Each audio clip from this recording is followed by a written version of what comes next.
Why did I join the Community Advisory Council? As a Latina working in a community-based health center in East Oakland, I was more than happy to recruit for the SOLARS study. So when I was invited to join the CAC, I said yes.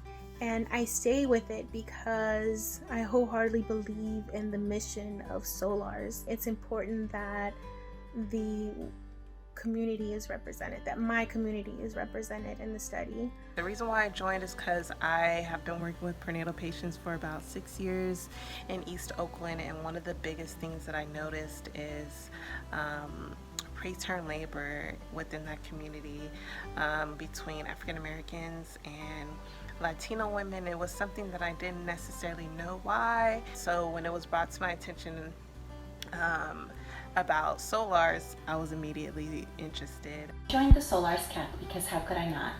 As a midwife taking care of Black and Latinx birthing people, I could not turn down this opportunity to be in community with those most impacted by racism and the resulting disparities in preterm birth. I have learned that centering the voices of those most impacted is the only way to lead to respectful and lasting solutions.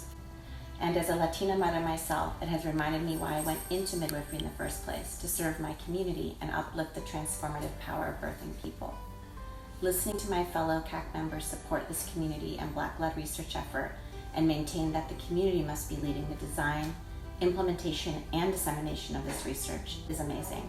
I joined the Community Accountability Council because we are daughters, we are mothers, we are sisters, we are aunties, we are nieces, we are activists, we are healers, we are policy changers. We set traditional and normalcy on fire. We are Black, brown, melanated magic. What does the SOLARS study mean to me or to my organization? At Black Infant Health, we're in the business of reducing preterm labor in African American women and also reducing health disparities, reducing stress. And so it was one of the best collaborations that I've ever been a part of in my 20 years at Black Infant Health. The SOLARS study has meant so much to me, not only to be able to show and prove what we experience as we navigate this life, but what we go through during the course of our pregnancy and how racism and discrimination affect all aspects of that. Our community is rich. We're rich with culture and beliefs and all those wonderful things that make us who we are.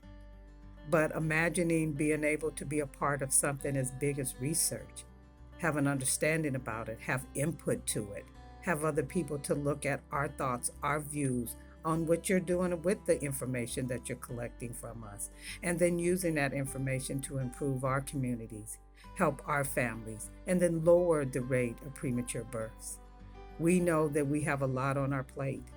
And I think with more research and people believing in the research, that we'll be able to really make some changes in our community.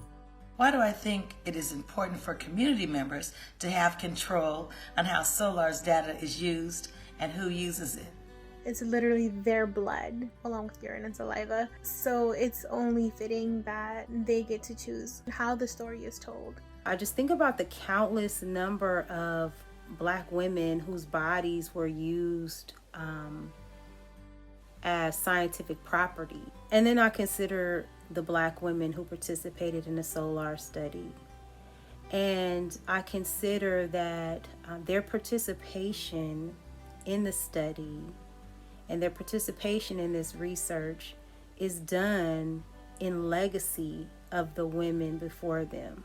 This opportunity that they have to shift a very hurtful and historical narrative around Black women in research, that is not to be taken lightly. So for those reasons, I think it is critically important that we are vigilant and protective of this information as we are looking at who can access this information, that the lens is one that is filled with love and, more importantly, filled with legacy.